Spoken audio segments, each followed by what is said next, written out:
Hi, my name is Topaz McAuliffe, CEO of 15 Times Better, a First Nations owned and led organisation that has been supporting Australian organisations to scale their First Nations impact.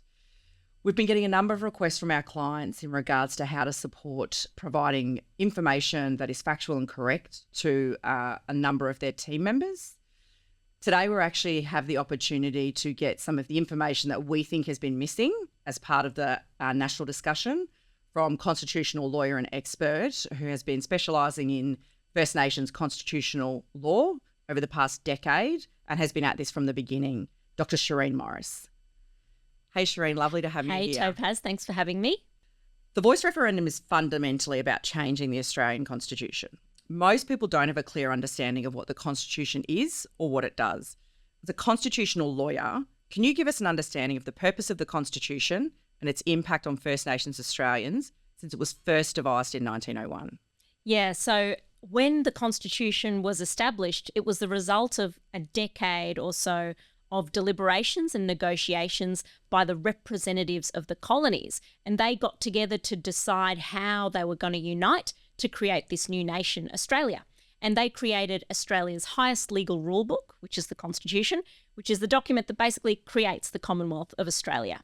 Now, the problem was that in those discussions, not a single Indigenous representative was included, even though Indigenous people lived on this continent for over 65,000 years. Right. So as a result, the Constitution that came into force in 1901 contained clauses explicitly excluding Indigenous people. And constitutional lawyers, we talk about the Constitution as a power-sharing compact because at the end of the day, that's what the Constitution is. It's all about power. Legal and political power, and it distributes and shares power across the constituent parts of our country, our federation.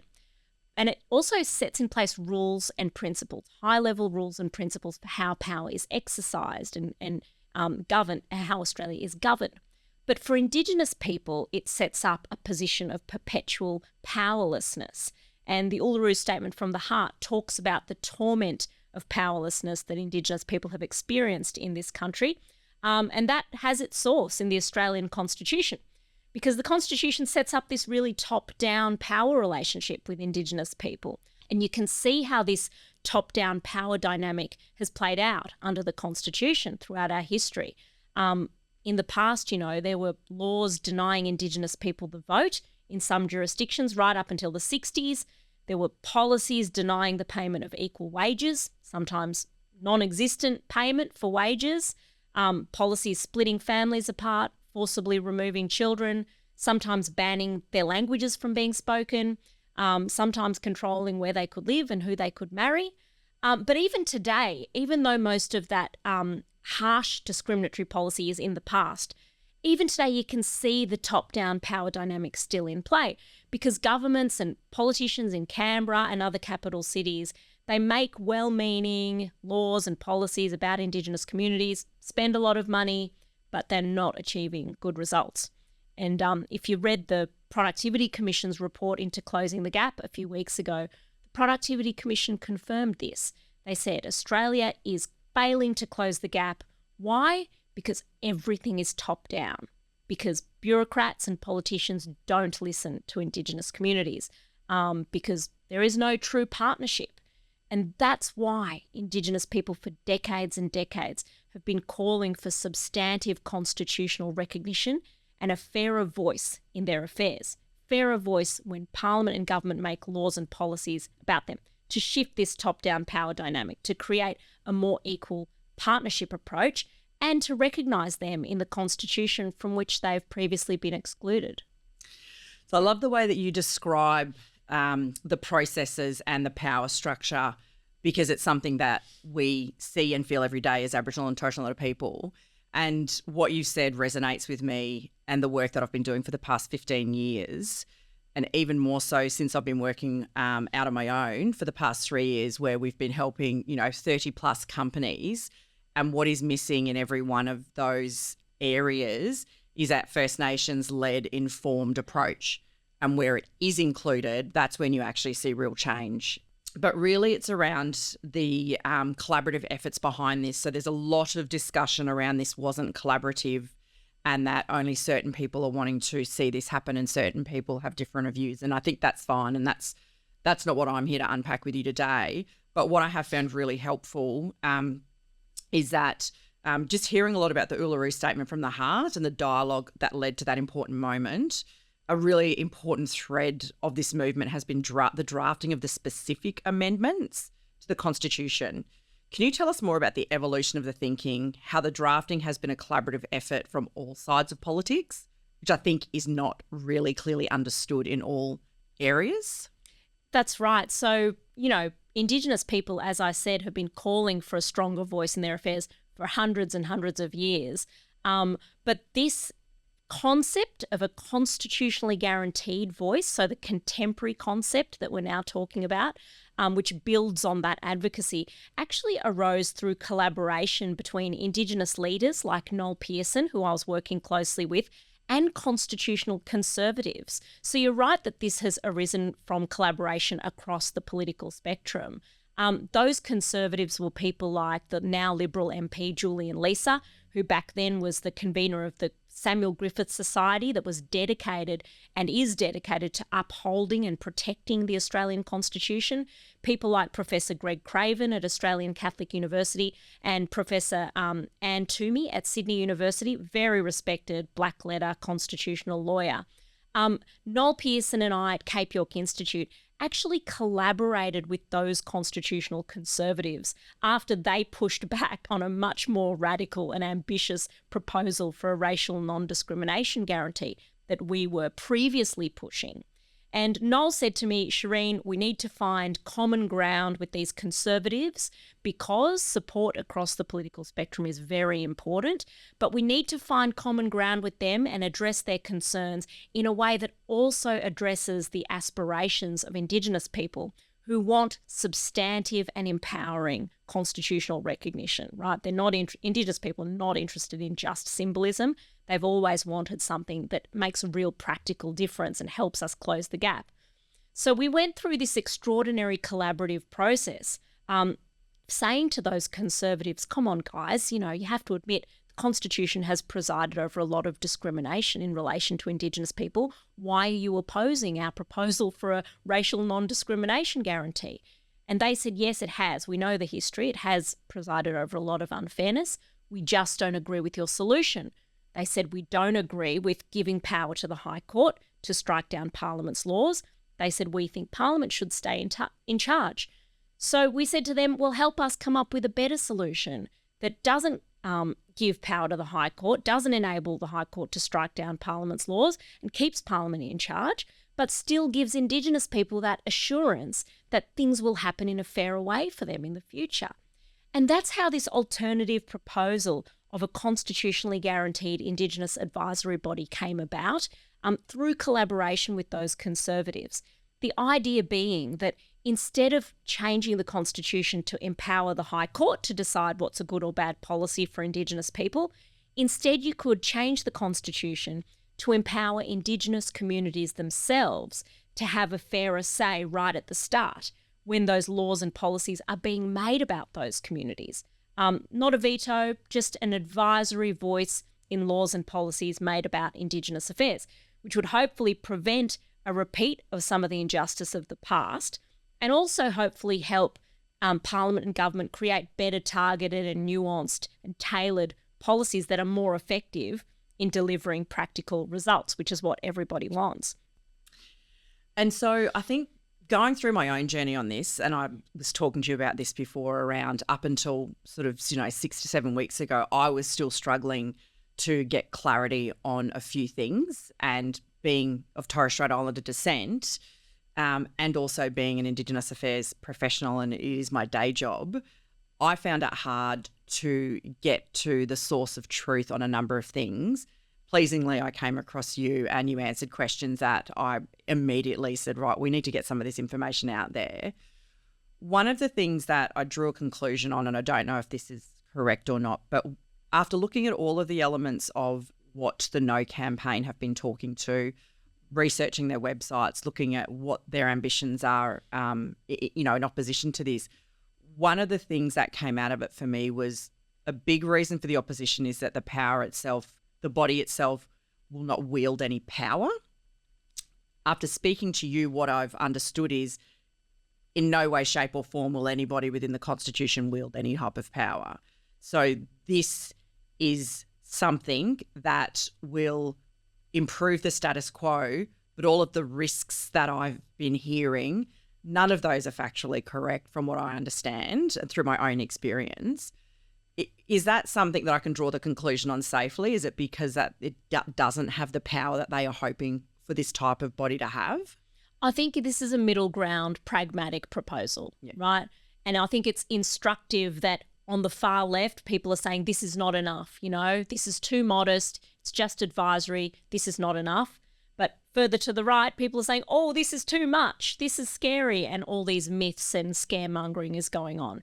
The truth is, this is smack bang in the middle, This is not nothing because it's not a merely symbolic proposal that Indigenous people don't want. This is something Indigenous people asked for because they have wanted for decades a voice, a guaranteed voice in laws and policies made about them.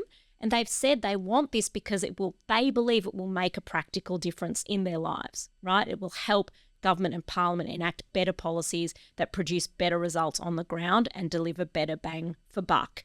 But it's not a total flipping of that power relationship, It's not a veto. It's not a third chamber. So it's not all these scary things that the elements of the No campaign are trying to make out. I encourage you everyone to look at the words of the constitutional amendment. You don't have to be a constitutional lawyer to understand it. It means what it says, There shall be a body to be called the voice.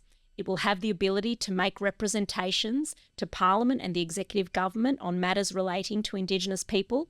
And most importantly, Parliament will be in charge of the details of the body. Parliament will be in charge of how the body is composed, how it functions, etc.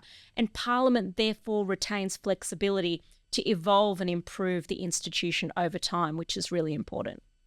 And I think one of the things that we always talk about at 15 Times Better is pragmatic solutions. And one of the biggest gaps that we see every day is the programs coming out of government, in that they are often developed by people who have not necessarily been on the ground to experience what the program needs to solve. And so this idea of just at least having a voice closer to some of those programs and policies, I think is absolutely needed.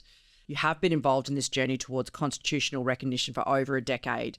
In your view, can you describe the significance of the referendum and what changes you see happening if the yes vote gets up? Yeah, so this boils down to a yes or no question, right? That's what we have to answer in the upcoming referendum.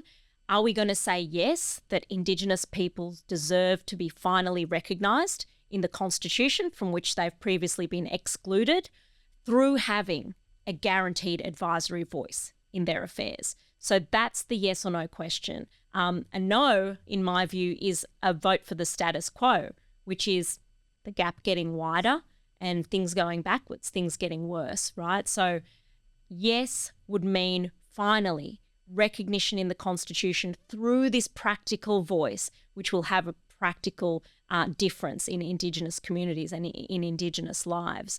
So that, I think, will be so significant because, remember, a referendum is a really high threshold. The Constitution has only been changed 8 times since 1901 because it requires a double majority referendum. It requires a majority of voters nationally and 4 out of 6 states need to vote yes. So if we cross that threshold and if we as a country vote yes in this referendum, that will be a significant statement, a national commitment to always ensuring that Indigenous people will be heard when Parliament and government make decisions, laws and policies about their communities. And that will be a significant commitment to partnership, dialogue, mutual respect. And that has the ability, I think, to really change the way we do business by changing the political culture. It means a seat at the table, a guaranteed seat at the table, not a veto, not a third chamber, but the ability for Indigenous communities to at least be heard and give advice when Parliament makes laws and policies about them. And I think that could be a game changer in Indigenous affairs. No, I agree. And I think there's a couple of other things that people have had on their mind, and I think there's a few other consistent questions that have kept popping up. And because I've got you for a few more minutes, I might just throw some questions at you where I know people in my own community, not just from my Torres Strait Islander community, but here in Cairns, which is where I live. There have been a number of things that have popped up here, and then when we do larger employee sessions with companies, the same things seem to pop up as well there. So one of the things is just that clarity around the referendum itself is actually a question that we have to vote yes or no on. Yeah. And then what comes beyond that? Are you able just to give, your snapshot of that? Yeah, it's very important to understand that the referendum is about the principle, right? Do Indigenous Australians deserve to be recognised in the Constitution through having an advisory voice in laws and policies made about them? That's the yes or no question, right? And it's not about the detail. That's very important to understand. If we vote yes to that question, the constitutional amendment says that Parliament has responsibility and power to legislate to enact the detail, right? So if we vote yes, then it's Parliament's job to legislate and set up this body to enact how it's going to be composed, how it's going to operate, and importantly, to change that over time as needed. So future parliaments might have different detail to our present parliament. And as a constitutional lawyer, that makes sense to me because the Constitution is about principle. It's not about detail. It's our highest legal rule book. It's the place that sets out the high-level rules and principles that govern Australia. And importantly, it's the document that tells Parliament to set up the important institutions in our country. What the Constitution doesn't do is include all the nitty-gritty nuts and bolts details of those institutions, right? It tells Parliament, go set up this institution because the institution needs to evolve over time. Doesn't make sense to lock details into the Constitution because if you lock them in, well, then they can't change. Details of institutions need to be flexible. That's why they belong in legislation. So when you hear this thing, and it often comes from politicians, where's the detail? Why haven't we got the detail? Well, because it's your job, parliamentarians. All the parliamentarians, it's their job. If we vote yes, it's their job to enact the detail. And on that, it's all of the parliamentarians. That's right. It's not only Labor's job. It's not the Labor government's job, right? It's Labor, Liberals, the Greens, the Teals, One Nation. They're all part of Parliament. They will all get a say in how this voice looks and operates if we vote yes. But the key thing to understand is that this referendum is about the principle. Do Indigenous Australians deserve to be recognised through having an advisory voice? If we vote yes to that, it's Parliament's job to legislate the details. The other question that often comes up are things around, what does this mean for my land ownership? Yeah. And, we do a lot of work in the renewable space. We deal with traditional owners and companies who are operating on native title land. So we're really well versed on the specifics around that. But broadly, a lot of Australians don't understand it, and therefore I can understand why it might be something that is a concern to them. What do you say when comments like that are asked of you? Oh, this has absolutely not got anything to do with taking anybody's land. And we heard that kind of scaremongering back when the Mabo decision came out. It's not about that at all. This is simply about do Indigenous people deserve to have a say? Not any kind of veto when Parliament and government make laws and policies about Indigenous affairs. So how could that put anybody's backyard at risk? It's simply an advisory body, and the advisory body will only have advisory powers. And Parliament, on top of that, it's Parliament's job to determine how the body operates and, functions. We elect parliamentarians. So there is absolutely no way that this puts anybody's land or backyard at risk at all.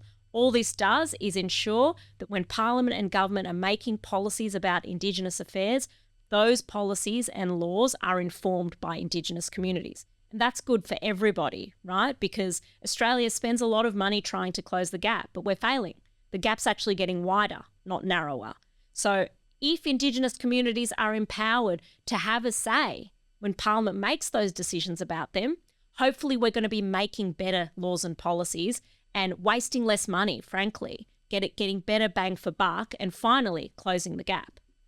And I think just some examples of when you see Aboriginal and Torres Strait Islander people lead and inform solutions that are about themselves, you see significant success. And just to give a couple of examples, ones that I can directly speak to. So when I worked at Coles supermarkets, they supported me and gave me autonomy to understand how to best solve Indigenous employment within that organisation. And we were able to go from 65 people to 5,000 team members because they trusted and helped me understand what it is that I was able to achieve at their organisation. But the reverse of that is the innovation and the solution came from my lived experience to help educate that company. So it was a co-designed success. Looking at a number of the Aboriginal and Torres Strait Islander people who are acquiring back their, their sea assets, and looking at the sustainable processes that are being embedded across the fishing and agriculture sector because of Aboriginal and Torres Strait Islander people. It brings this different lens around that really sustainable future, which first and foremost is inherent to Aboriginal and Torres Strait Islander people. You take what you need when you need it and you don't waste.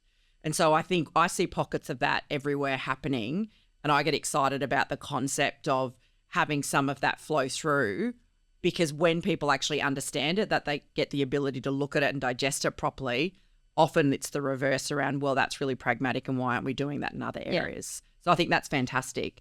Dr. Shireen Morris, could you give me a little bit of background as to who you are and why you're here talking about the referendum? From my perspective, which I would just love to add in, is that I think your voice has been the most clear and concise voice I've heard through all of the information that is out there. And so the ability to just maybe help bring that to others, I think would be hugely beneficial from an education perspective. But we've missed your background and I think the credibility that you bring to the conversation. Yeah, so I'm a constitutional lawyer of Indian and Fijian Indian heritage, and I was born in Melbourne, but I've spent the last 12 years working with Indigenous leaders like Noel Pearson on Indigenous constitutional recognition and particularly the concept of a First Nations voice. I actually came up as a law intern way back in 2011, and Noel must have been impressed with something I did because he offered me a job. So it's been 12 years of collaboration now, working very closely with him and other Indigenous leaders and helping build support and inform the general public about this upcoming referendum. Dr. Shireen, what do you say when people say to you, is this going to divide us by race, by inserting race back into the Constitution? Yeah, I think that's just completely wrong. Unfortunately, race has been in the Constitution since 1901. So Australians have actually been divided by race since 1901, and Indigenous people have suffered a lot because they were treated as an inferior race.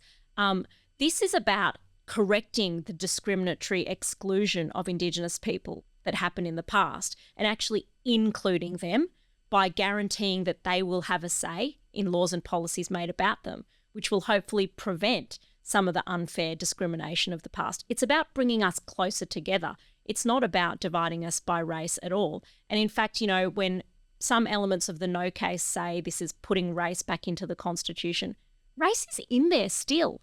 As I said, it's been in there since 1901, and there are race-based discriminatory provisions, 2 of them, still in the Constitution. So this is about bringing Australians together and correcting the discrimination of the past. It's about unity, not division. Dr. Morris, what are a couple of examples? I know that we can't look into the crystal ball and take this as a quote of the future, but what are a couple of the tangible examples that we could expect to see if a body within the Constitution has the ability to inform some policies based on the people themselves? I think a really great example was the way alcohol management plans were wound back in the Northern Territory against the wishes of some of those local Indigenous communities. You know, a lot of those local Indigenous communities were warning the governments that if you wind back these alcohol bans, it's going to be very harmful for our communities. They were saying, you need a different plan. You can't just scrap them. Governments didn't listen. And then harm did ensue. It was a debacle. And then the governments had to scramble to reinstate the alcohol management plans. So that just makes me think, imagine the harm that could have been avoided if there had been a constitutional compulsion, a constitutional requirement that Indigenous voices at least be heard in the making of that policy decision. And I think that a lot of waste could have been avoided, right? Because when a bad decision like that is made, harm ensues, then there are costs associated with mitigating that harm and fixing the problems that arose. So if we had just listened to Indigenous local communities in the first place, we could have avoided harm and we could have saved money. So this referendum is about making a constitutional national commitment to listening, to dialogue, partnership. And that is how we make better decisions and achieve better outcomes.